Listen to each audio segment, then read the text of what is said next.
But eventually though, seeing that the gnolls have turned their attention to her, she climbs up the wall. Seeing her, Chryse wonders where Enkrid went, and he seems to be inside a spiky bush, on his belly. He is hiding his presence by covering himself in gnoll blood, and also uses the terrain to advance, to minimize injuries and conserve energy. The original intent of this wall was for him to kill the leader while dodging his poisoned blade, all the while being critically injured. But without his dodging sense, that is not possible. However, he does not wish to see all that pain and suffering again, so he will do what he can. He rushes through the spiky bush and prepares a whistle dagger, eventually getting right below the gnoll leader. There is only one reason that he came here: to kill this bastard leader while he is unwounded. Encrid throws the whistle knife right in front of the leader, distracting him for just a moment, allowing him to charge behind the leader, but he dodges his strike. The gnolls want to intervene and protect their master, but he gives them one stern look, making them realize that this is not their fight. Encrid expected this. While striking, the leader only appeared when he was wounded, as if to flaunt his might by killing him in front of all his subjects. The gnoll leader dodges his next strike too, and the next, until he finds an opening and strikes, but only scratches Encrid's armor. A human who has just sneaked up on him has damaged his reputation, so he has to fix it without the help of the others. The gnoll leader rushes with both of his blades again, but Encrid has learned of this technique long ago, and cuts his hands off right then. As his hands still flail in the air, Encrid rushes in with his blade once again, his strike thundering across the field as he puts an end to his miserable life. Chryse sees him in the distance, and he is amazed to see what he has accomplished, even if he's so far away. As he splits the leader in two, Encrid thinks that no matter how fast the leader is, or what poison he uses against him, who is fresh and uninjured, he is but a mere gnoll, just like the beasts that he is leading. The other gnolls, seeing this, go crazy and charge at Encrid, demanding blood for their leader's demise, and Pin tells Encrid to run, as those beasts are out of control without someone to lead them, and he will be surrounded. He activates his beast heart, and jumps away from the peak that the leader was on, going right into the middle of the field, where there are still violent gnolls waiting to avenge their master. Fortunately, the guard captain opens the gates and comes out with his men, telling Encrid to get to them as fast as he can. Encrid gets to doing just that. He has achieved his objective, and he is not about to die here. Using his beast heart,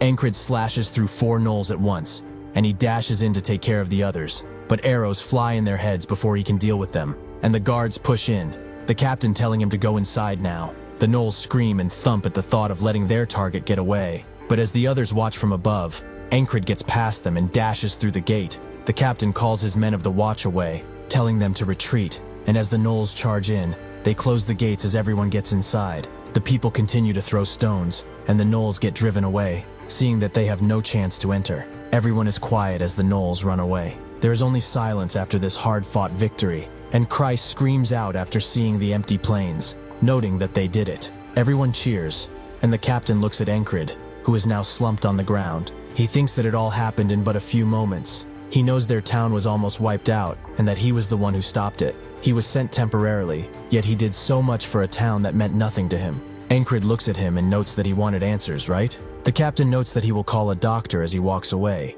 as they should take care of him first. Only then will they talk. As the sun begins to fall over the mountains, Encrid informs the captain about what happened, about how there were cultists among his men, and how they sabotaged the gate too. Chryse notes it makes sense now. A colony of that size is unnatural at best. Large colonies number a few hundred max, but that one was almost 1,000 strong, and all of the gnolls were armed. It only makes sense that the cultists were involved, as gnolls do not have the capabilities of arming themselves like that. One of the villagers asks what they could have against them, but Chryse tells him not to expect logic from cultists. They only strive to expand the Hell Gates. Maybe they wanted to establish a gnoll kingdom in place of their town. The villager is scared, and the captain notes that they got rid of them, so they should be safe from them now, right? Encrid explains that they can't know that yet. With the death of the gnoll leader, he escaped the repeating day. However, the cultists that Luagarn was chasing are still somewhere out there. The captain asks if there were even more cultists in addition to those at the gates, and now that he thinks about it, the villager hasn't seen that Hugo guy in a while. Encrid thinks he's the one behind all of this, and Pin thinks that if they don't capture him, the town will still be in danger. Encrid is relaxed, as a frog is after him, so they should trust her, and wait. Somewhere in an overgrown field, Hugo unleashes his black magic as she follows, demanding she give up the chase, but Luagarn dodges and grabs his arm. Unfortunately, using his authority, he slips away from her grasp. The authority of the cultists is the reason why these lunatics constantly get new followers, because they can easily achieve powers and change their lives. Hugo slips behind her and dashes away again. Seeing how he has many authorities, this guy has probably been a cultist for a long time. He's used his powers to escape up until now, but no more. She uses her whip to capture him, knowing that he's running out of juice, and goes in for a killing punch. But that's when she's interrupted by the sound of gnolls approaching in the distance. Seeing this opportunity, Hugo uses all his might to push her away, and retreats to the gnolls, who are now under his charge, as their eyes glow the same shade of purple as his. That night she returns, and Enkrid asks what happened with Hugo. She tells them that she lost him, and Pin asks how. She's a frog, and Krace is repeating the same thing. She tells Enkrid that their men are rather insubordinate, but Enkrid notes that she's a frog in name only. Now she understands where they got it from. If it weren't for that gnoll pack at the end, she knows she would have gotten him, but he became their leader and escaped. Enkrid notes that cultists are a persistent bunch, so he will come back to his town sooner rather than later. Pin asks if they really have to fight more cultists, but Enkrid thinks it's not a bad thing. A dispersed colony is dangerous, so they cannot leave them be, and they can take out the cultists along with them. Pin asks how they are going to take out 1,000 gnolls, with the cultist at the helm too. Christ thinks this is better. They cannot know what a beast thinks, but they can anticipate the actions of a human. Enkrid says they should get planning. By the time the sun rises, they will have finished their preparations. That night, as a carrier hawk flies away with a message, the villagers are rightfully informed of what is happening. And to put it lightly, their reactions are not mild, as there is just no way they can hold out against such an attack again. The village chief explains that they sent a reinforcement request to Count Bantra, but even at the fastest, that will take 7 days. The captain wonders if they have no choice but to endure, but Krace tells him that it might not take 7 days, not if the plan they prepared works. The captain asks if they really do have a plan, and Enkrid notes that this is land all of them built with their own hands. A village like that, he will not let the gnolls trample on it. The next day, the bell rings loudly as his forces wait outside, just as the gnolls begin appearing, this time, carrying ladders. Luagarn is kind of impressed by this, and Enkrid notes this Hugo guy has more talent as a teacher than a coolist. Krace tells him this is no time to joke. The moment those reach the wall, it's over for them. Enkrid pulls out his blade, and Luagarn enjoys it when the target is clear. It's time to commence the operation. Seeing them outside, Hugo calls them idiots and throws his gnolls at them.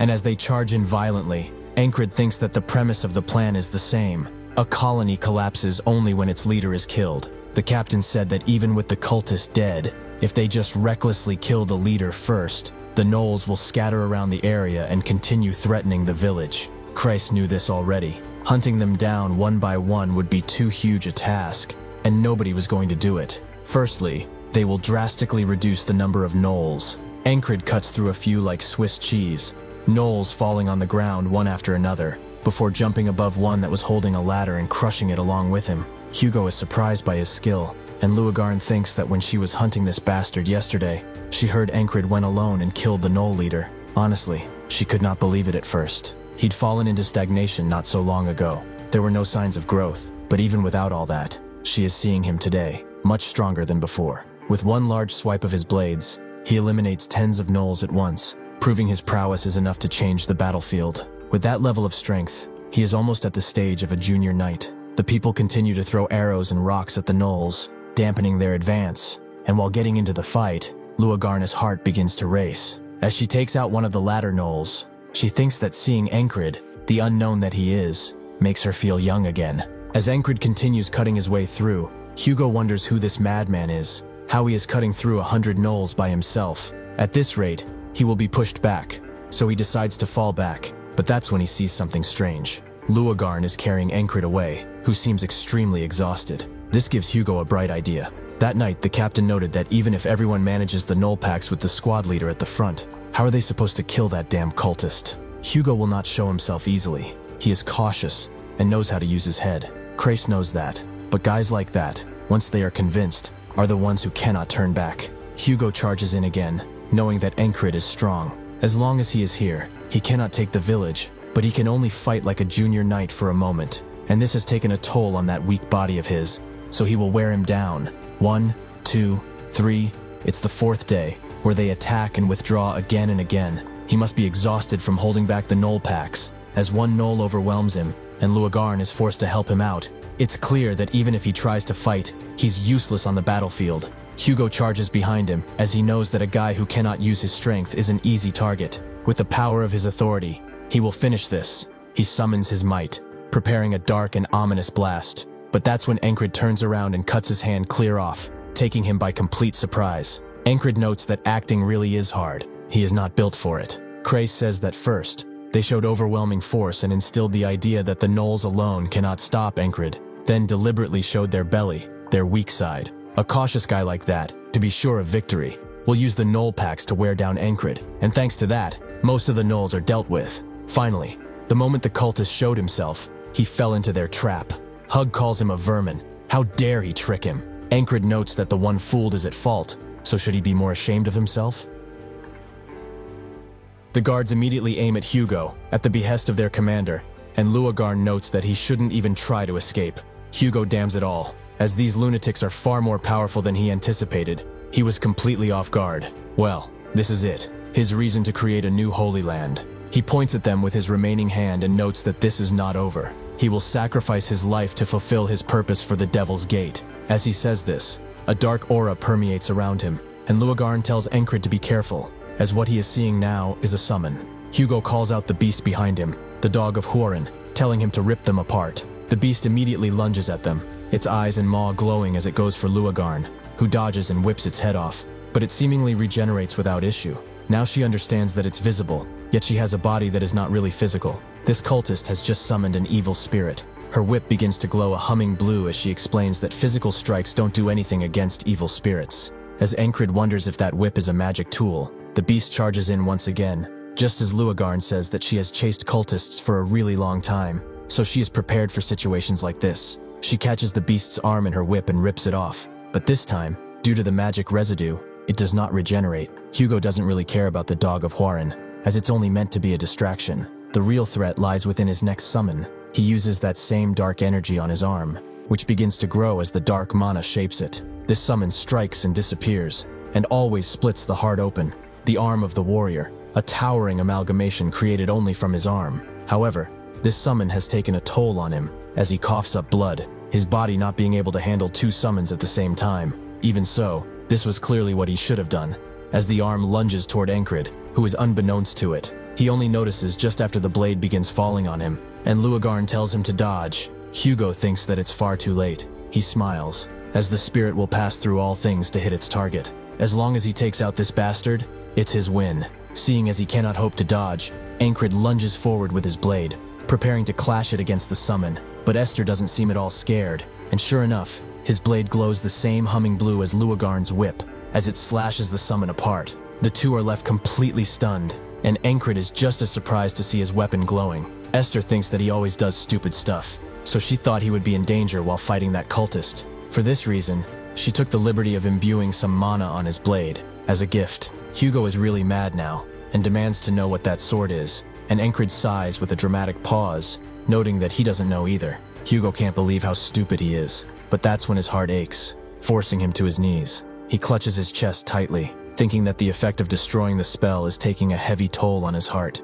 After all, it seems that it was his heart that was split open. He falls to the ground, and the hound disappears too, Luagarn noting as such. Enkrid is just glad that they no longer need to fight, as the cultist seems to have stopped breathing. As the last remnants of breath leave Hugo's body, his control over the gnolls falls too, and they decide to book it out of there. But the captain of the watch screams out for his men, telling them that they must end it here. They all get out, as they must take the gnolls out, so that they never threaten them again. As his men do that, the captain goes to Enkrid and bows his head slightly, thanking him for protecting this town, and if he could, for forgiving his rudeness when they first met. Enkrid tells him that he carried out the request as it was written, and he did the same thing. There is no need for thanks. He turns to Luagarn, noting that they should help with the gnolls too. As the captain watches him go, the village head comes outside too, noting that they really survived. The captain thinks that he shouldn't be here, but the village head thinks it's fine. The gnolls are no longer a threat. He looks back at the wall,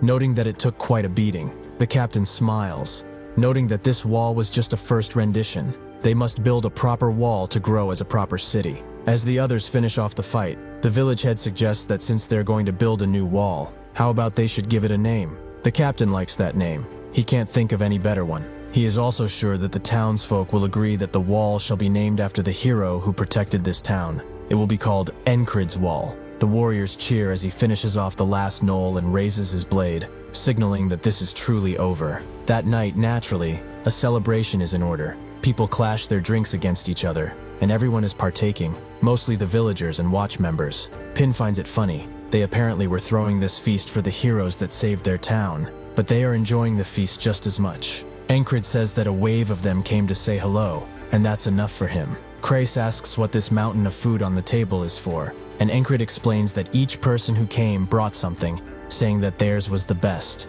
Apparently this apple drink is very good. They only have 2 bottles. Curious, Crace takes a sip, and his eyes immediately light up with an opportunity to make money. If they sell this to the border guard, they will make a fortune. As he pours some wine into Esther's mouth, he notes that he is thankful for what they did, but he is afraid they are making the town run out of provisions. Luagarn notes that he shouldn't care. They are doing this to thank him, so he should at least enjoy it a little bit. As they chat, the village head notes that he's decided he will be marrying off his daughter to Encrid, and his grandpa agrees that he will make a fine son-in-law. The mother of said daughter screams at both of them, as their daughter is just 5. Another child notes that he trains under the hero, with a watchguard telling him to relax a little. The captain notes that training under Encrid does sound good, and Crace goes to the master brewer, wanting to chat up a little business idea he cooked up. As he hears the laughter and voices of the people who were once under the threat of death, Encrid smiles, noting that this is nice. For the past 4 days, he's felt what it's like to face the cultist while putting up an act. He's broken past his previous limit, and he has also realized that his powers are still not absolute, not without his will. He's used the heart of the Superman to make up for it, but that's not enough. Luagarn asks if he's curious about how one awakens their will, but Encrid thought she said he would find out when the time comes. Luagarn did, however. She doesn't think he is that far off from it. Proto-Knights are capable of using will in just 1 or 2 movements at most. Encrid understands, something like intimidation, as used by Ija, or using will on one's legs to dash forwards. They all seemed like specific uses of will to him. Luagarn explains that Proto-Knights are those who can selectively use will on occasion. Knights are able to use it however they please, which gives them their amazing powers. Some manage to awaken their will, but aren't able to become full knights. Rather, most never achieve this state. Does he still think he can become a knight? Encrid says nothing for a little while, and notes that since he knows himself, it has been his only dream. So no matter what, he will become a knight. Luagarn thinks that it seems he's just speaking casually, but she can sense the passion within him, which captivates the people around him. She explains that once they leave this town, she will be going her own way, as there is a covenant that frogs have to fulfill above their desires, so she cannot stay for too long. Encrid understands. This is goodbye then, and honestly, she did stay longer than expected. Luagarn tells him that he needn't be so polite with her anymore, as she doesn't like being treated that way by someone she likes. If he does achieve his dream of becoming a knight, she will fall for him. To a frog, the mental love that forms is mutually exclusive of reproduction. It means to convey a deep fondness. It does not matter if the target of their love has another partner of their own. Rather, they make themselves known and excuse their relationship. It is rare and rather special for a human to be loved by a frog, but Encrid doesn't even flinch, telling her to go ahead. Luagarn wonders if he even realized what she just said, but even so, she's beginning to grow fond of that denseness too. The next day, the men of Viscount Ventra arrive near the village. This was the one that messaged them about the large colony of gnolls attacking them. But now that they are looking at it, this doesn't seem to be the case, as they are just making holes. The captain wonders if they weren't being attacked, and one of his men notes that it seems like they are using monster carcasses to farm. The village head goes to them, recognizing them as Viscount Ventra's men, and apologizes, as they have come for nothing. They have already taken care of the colony. The captain asks how they managed, and the village head explains that it was a colony of previously unseen scale, brought in by a cultist. They thought they would surely die, but a hero took down 500 gnolls just on his own, killed the cultist, and saved that town. The soldier asks if this is why they are singing Encrid all day. Is he a free knight of legends? Or perhaps a mercenary king? The village head denies both claims, stating that he is just a platoon leader of the border guard. The captain lets out a deep sigh and notes that he wishes to meet with this platoon commander. The village head explains that he already left.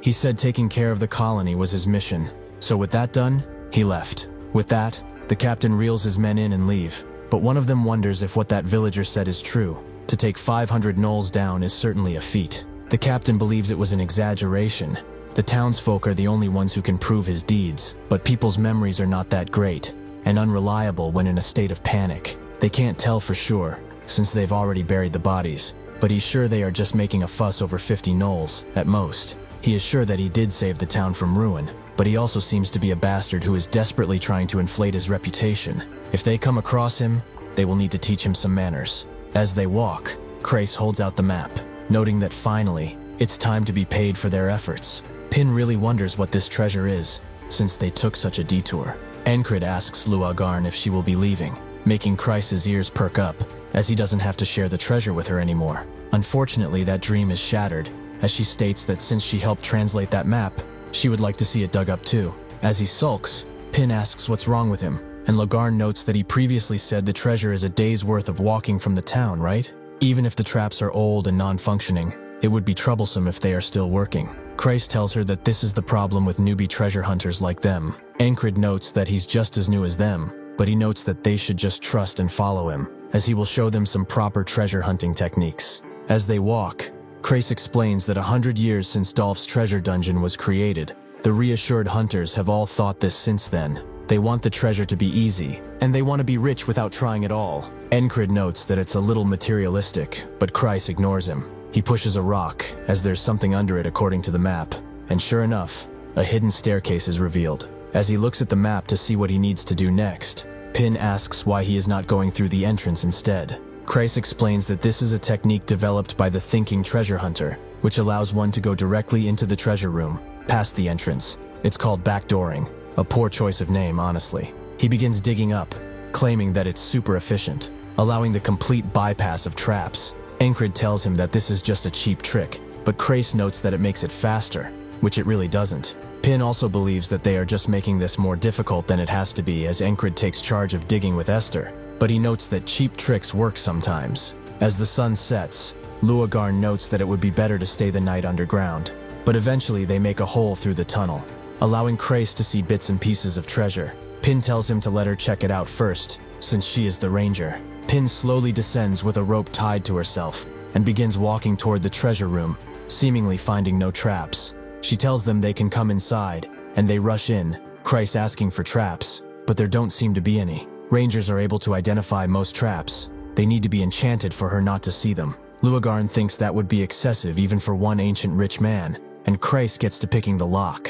As he does, Encrid notes that he already has a ton of money. He's saving up like a penny-pinching miser. Krace tells him he doesn't know what he's talking about. He needs even more. His salon won't just be the best in the capital. It will have multiple branches across the entire continent. Encrid asks if he really is that desperate, and Krace confirms as such. Salons are the best place to earn krona, and kronas are the best thing to save one's life. Since from before, Esther has felt something strange about this place. She's sensing a faint smell that is coming from that chest. It is enchanted, so she growls at Krace, but this only causes him to actually pry the chest open fully, activating the spell. A bubble forms around the chest, trapping everyone inside, and Esther tries her best to get out of there, but she is caught too, and thrown backward, Encrid catching her as she falls. He notes that Pin said there weren't any traps, but she notes that this is magic. How is she supposed to detect that stuff? Luagarn notes that this is problematic. They are completely trapped. Esther thinks she messed up.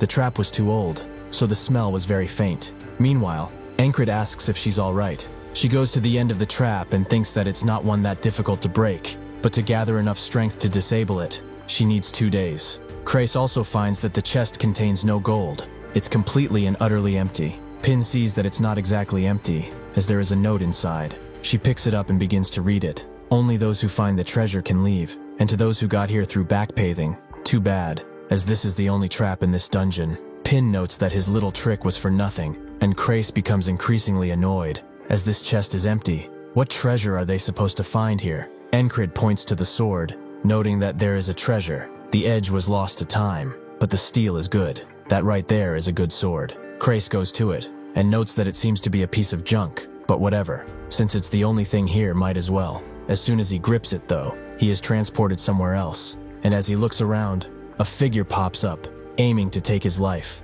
Krace screams and falls back on the chest, closing it again. Pin asks what's wrong, and Krace acts all weird, asking where that lunatic with the sword went. Pin wonders if he's gone crazy from the lack of gold, and grabs that sword too, claiming that this is all he did. Unfortunately, the same thing happens to her, and seeing them so scared, Luagarn decides to try too. She goes to the sword and grips it, but as she tries to pull it out, her hand slips. Encrid thinks that frog skin is slippery. That's why their loop weapons have finger holes. However, this sword doesn't even have a pommel, making it impossible for her to grab. But if she constantly tries, she can see what they are talking about. This seems to be a demon sword with an evil spirit inside of it. Based on Dolph's note, they must defeat the spirit and retrieve the blade to disable the trap. Kreis asks if they can't just pull it out without defeating the spirit, but Luagarn notes that the spirit will split his head open before that happens. Encrid approaches the blade and thinks about the evil spirit. One cannot defeat spirits physically, they can only do so with divinity or spells. He grabs the blade too, ending up in the same place as the others. He thinks that in the fight with the cultist, the strange light from his sword that helped him banish the summon was magic, but the sword was normal. He checked it. He cannot trust this unreliable power, so he should think of a different way to actually defeat it. The evil spirit descends his blade down on Encrid, so he pulls out his sword immediately and blocks it. He is confused though, as this shouldn't be working. Is this really a spirit? The spirit deflects Encrid's blade, and he skids a bit on the ground, thinking that this is an evil spirit that he can hit. But this thing is different from a normal evil spirit. If he can subdue it.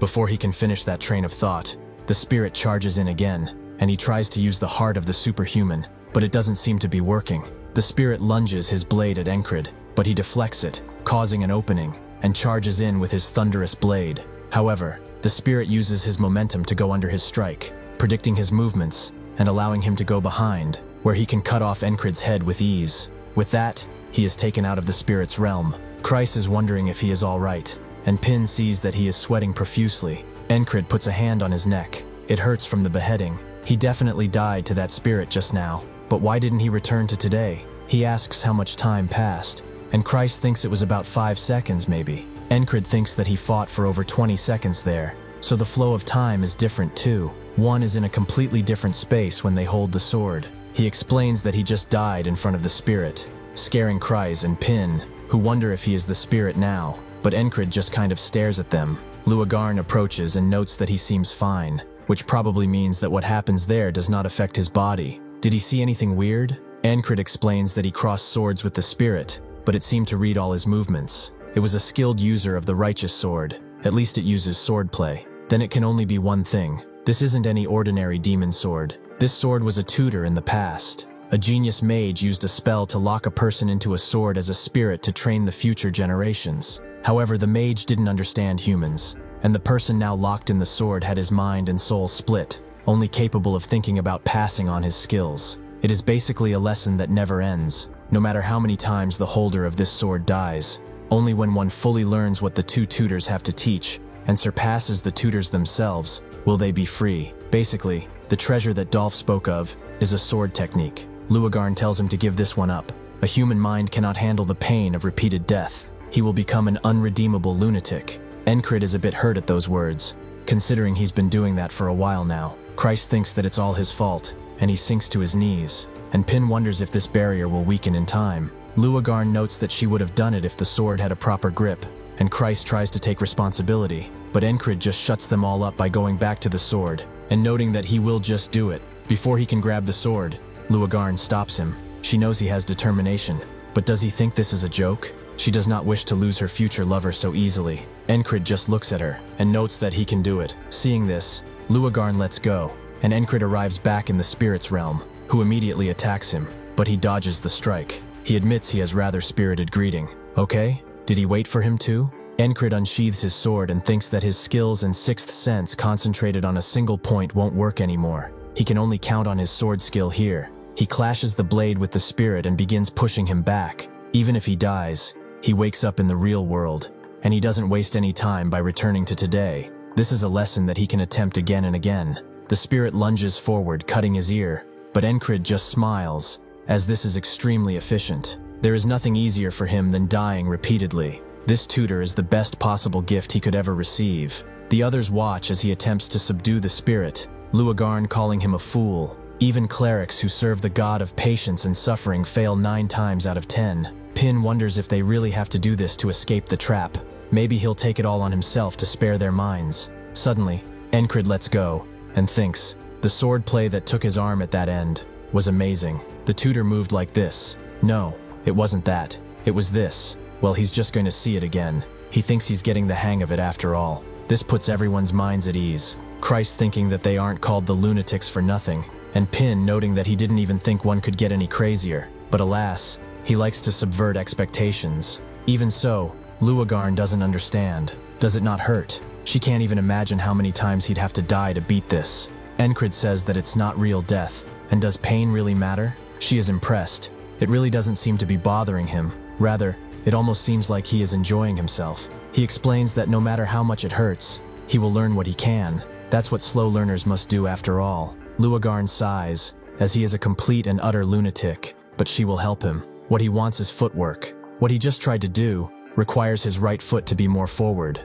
Encrid notes that she is good at teaching, and she explains that studying the sword is part of her duties as a scholar, and passing on this knowledge is also her burden. Teaching is actually a specialty of hers. She can't teach him anything new because of her covenant, but she can always help him bolster what he already knows. Meaning if he is going to keep trying, even if she stops him, then she will help him overcome the tutor. The others decide to rest as he continues training, and Esther sees that she has been gathering mana much quicker than possible. She should be able to disable the trap with this. She could, however. Encrid seems to be rather happy in this place. Would she be getting in his way if she broke the trap now, or not? She doesn't know what she should do, so she just sits down, deciding to watch for now. Luagarn notices that he largely uses the heavy sword taught by that blonde guy, but the 5 sword styles, all of which Encrid knows, originate from a single style, so it's better to learn all of them. Luagarn confirms as such. It's important to put his weight behind his actions with the heavy sword, but with the righteous sword, he needs to be good at reading the opponent, figuring out what they are attempting, and trapping them in their own movements. The key to the righteous sword prediction is that he will predict and respond. He needs to be experienced enough to read his opponent. If he can perfectly replicate the movements of the tutor, then he can overcome him. Encrid grabs the blade again, and the tutor immediately rushes in, but he parries this strike only for the tutor to prepare an upward diagonal slash. If he creates distance here, he will have him trapped. Instead, he digs his shoulder in and blocks. However, the tutor has been waiting for this, as he redirects his previous slash upwards, and then crashes it down on Encrid, killing him. Luagarn thinks that was a good attempt, but he was being too defensive with a block there. Encrid tries again. This time, he charges in, closing in on him, which was good, but instead of blocking his sword, he will just go for the ankles. Seeing this, the tutor jumps, and Encrid thinks that he is off balance now. He should have the upper hand. However, the tutor uses all of his body weight to crash back into the ground and strike him at the head. He explains everything to Luagarn and grabs the sword again. The tutor is quick to adapt to changes. It's a perfect righteous sword. This time he comes from behind, and Encrid dodges, pinning himself against a wall. This is an excellent example that shows everything right in front of him, and he also has an excellent teacher who explains everything that happened. This is incredibly fun. How could learning ever be so effortless again? It was a good idea to listen to Christ and come for the treasure. Noon falls over the golden trees above, and the others just kind of watch with bored expressions as Encrid continues the same cycle, going to the tutor, and then coming back to Luagarn. He's been going at it for an entire day. Does he not sleep?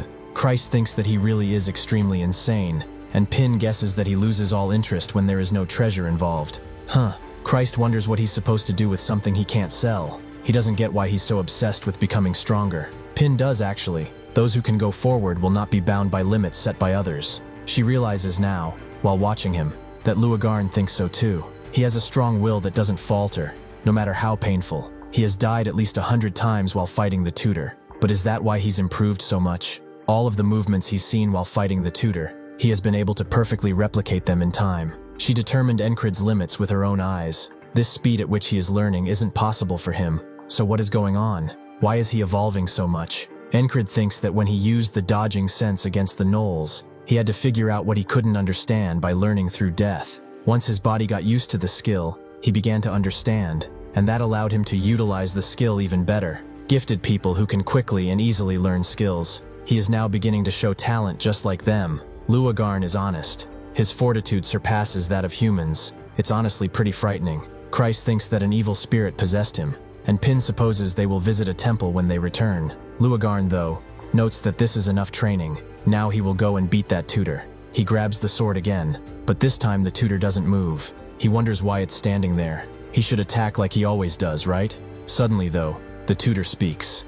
Noting that he has never seen anything like him, Enkrid is surprised he can talk, and the tutor confirms as such. Of course, he was a human before he became a tutor. He acknowledges his passion to become stronger, and that passion has reawakened his consciousness. Suddenly, though, Enkrid just charges in, forcing the tutor to block his strike. He has had enough of talking.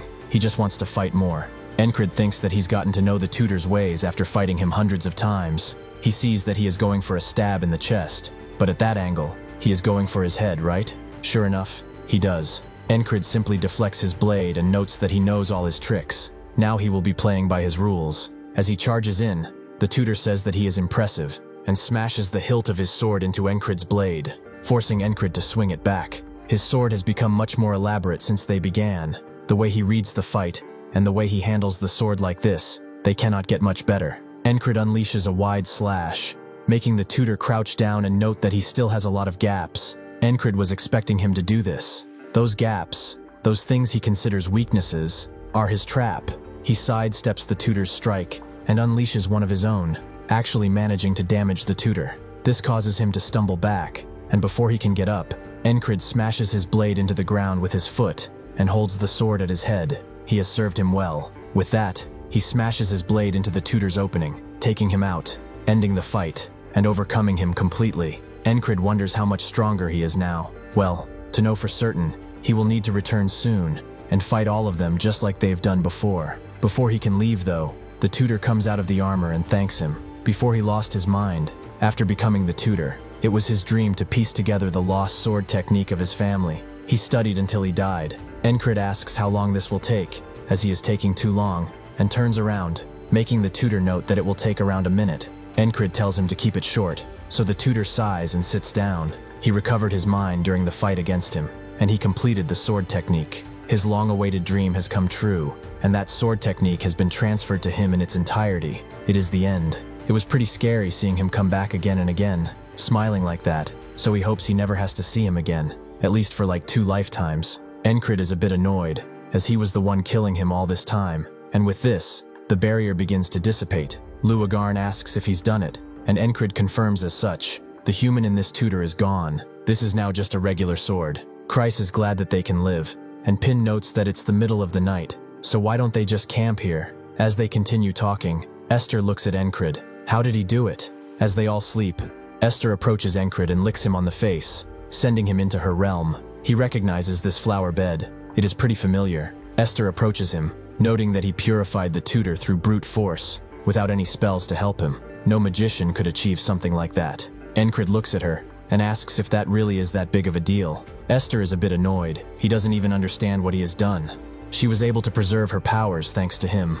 With that, Enkrid wakes up with Esther right over him, a silent understanding passing between them as dawn arrives. Enkrid gets up and begins walking away, Christ asking where he is going. Naturally, he is going to do his morning training, making the others just kinda stare at him, as he's the same as ever. After a bit, they get going, and Enkrid tells Christ to stop moping about and get moving too. Christ, however, calls him heartless. He got his swordsmanship, but his dream of striking it rich has suddenly been crushed. Enkrid wonders when that box got smashed up like that, Christ noting it's from the shock of the magic trap breaking.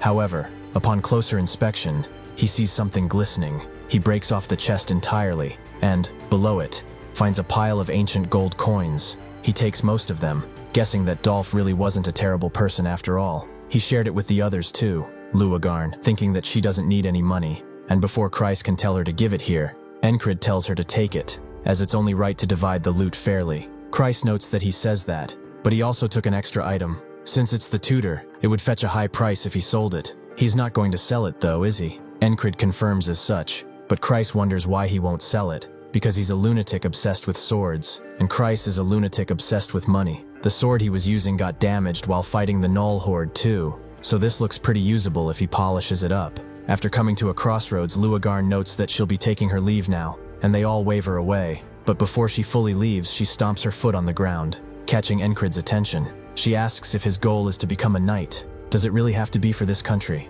With that, she leaves, and Encrid goes back to his own group. But this has given him food for thought. When he first harbored the dream as a child, he didn't understand the concept of a country. Growing up, He realized that a knight bound to a country by an oath of loyalty is very different from what he dreamed of.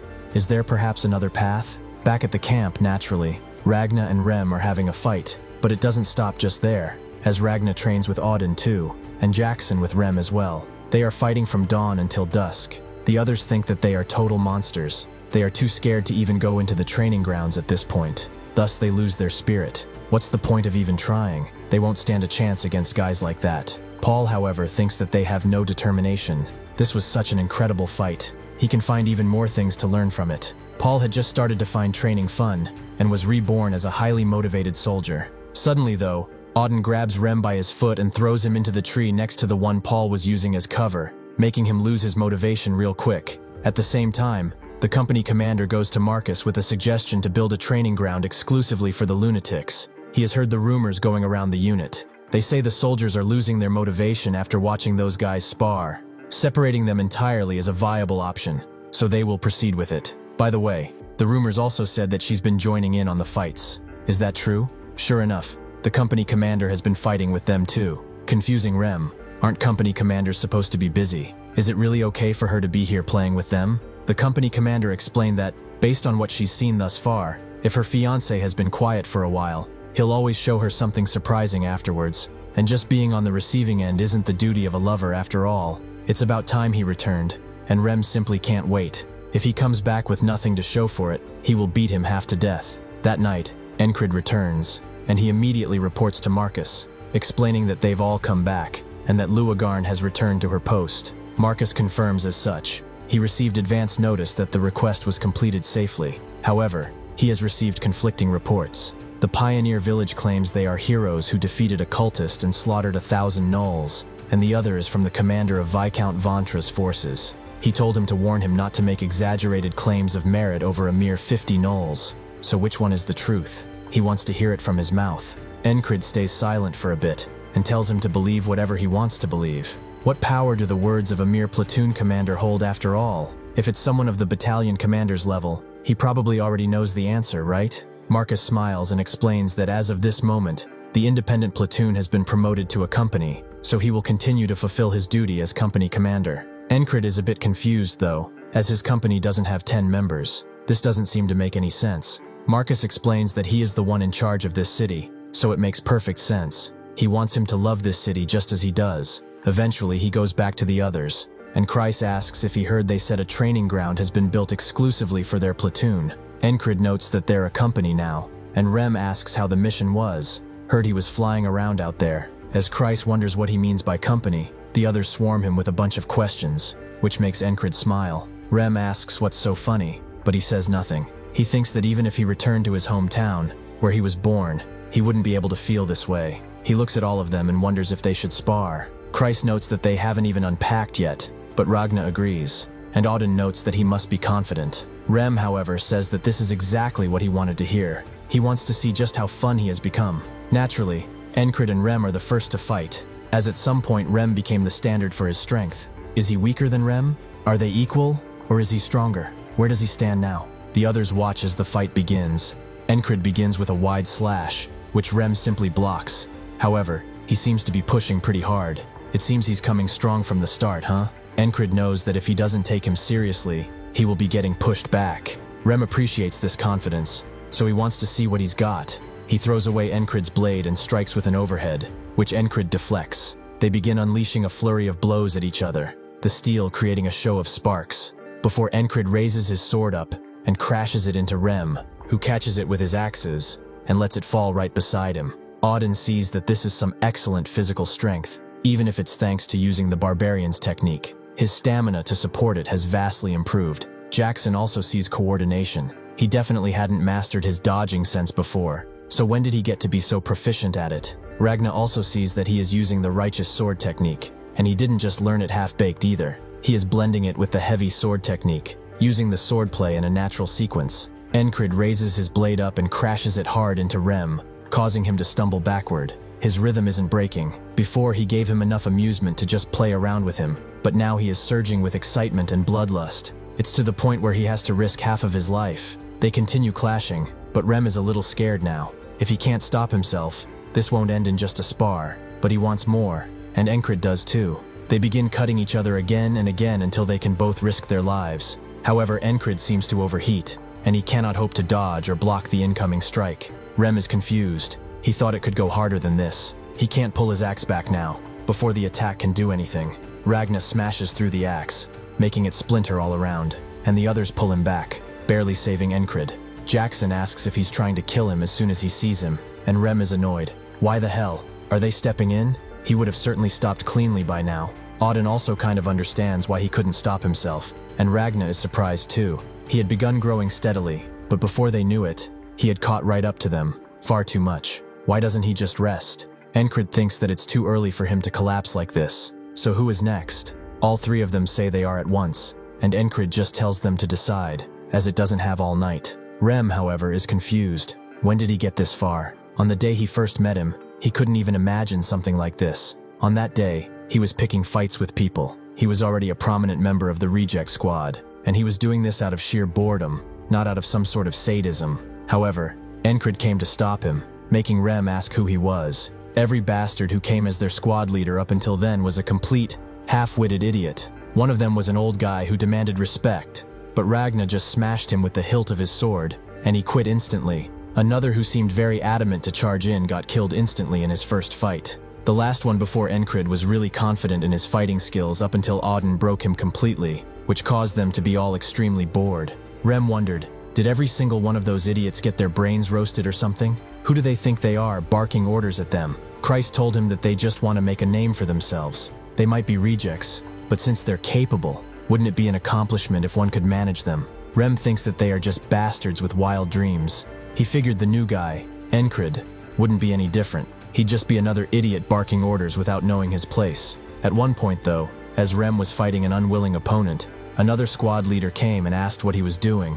Can he see his squad member is causing trouble? If he is the leader, he should get himself under control. Encrid just stopped swinging his sword for a bit, and told Rem to do as he said before starting to swing again. Naturally, that's when Rem began to get rather amused by him. Naturally, Encrid struggled in his first fights. He was saved by other soldiers most of the time, and they thought he was useless. From what he'd seen, Rem thought Encrid was just wasting his time on something hopeless, as after all, he was extremely talentless. At one point, after finishing training, he came around and asked why he was pushing himself so hard. What if he died doing that? Encrid guessed that's the end of it though, but Rem was confused. If that was the end of it, there's even less reason to do it, right? Encrid asks if there had to be any reason. He is just doing what he can. Rem was surprised. He may be talentless, but he was not something that he could hate. Then he asked him, if he said he'd teach him a way to get stronger, would he do it? That is why he had originally offered to teach the squad leader at the heart of the beast. For a long time, he didn't improve, no matter how much he taught him. Just as he was inwardly giving up on him, he began to change, and now he has been growing endlessly. The next morning, Rem stares at him and asks if he's awake. Encrid gets up and wonders why he's staring at him like that. Did he cause an incident? Kill someone? Perhaps cripple someone? Rem asks what he thought he'd say to something like that, but once Encrid stares at him, Rem tells Encrid to stop undressing him with his gaze, as he is rather perverted. Encrid doesn't really care about his jokes. If he didn't cause an incident, it's fine. Rem explains that the first weapon he learned to use when he was young was a spear. His father taught him. Encrid remembers he was good with a spear too, but Rem explains that he is good with just about any weapon. He figured out how to use most of them just by swinging them around a few times. Encrid asks if he is trying to brag, but that's not the point. When he was about 15 years old, the Western War broke out, and he made a name for himself there. Encrid knows about the Western War. It was a war where various Western tribes rose up, each claiming rulership.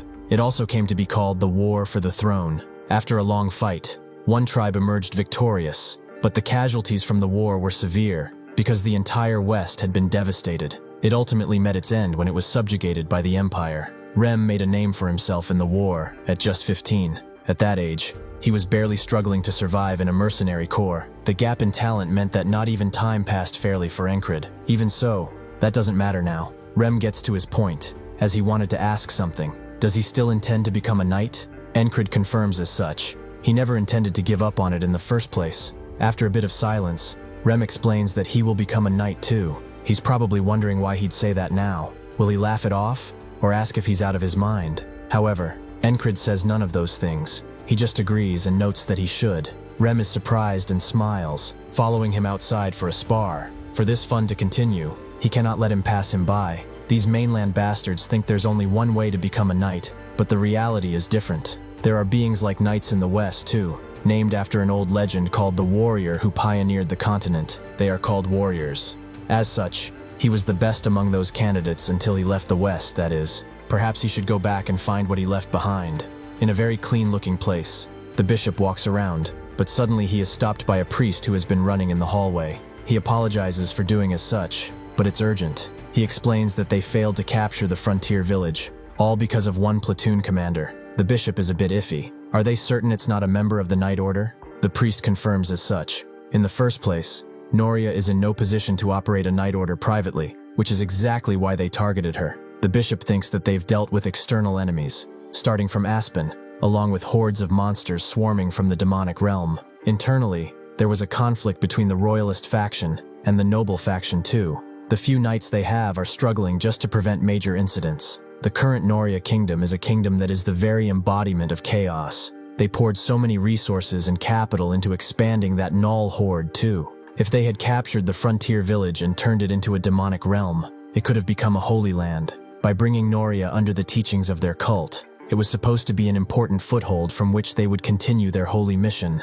He wants to break something, but stops himself. It's too great an achievement to be the work of a mere platoon commander. It seems to be the result of a series of coincidences. They have too many future tasks to dwell on past events. However, they cannot simply ignore someone who has defied the will of their god, so they will send that out. By that, he means the Manticore, that nameless platoon commander. Since coincidences do not repeat themselves, by the rightful order of things, he will probably die by the beast's claws. And may he go to God's side when that happens, as this Manticore is no easy beast to quell.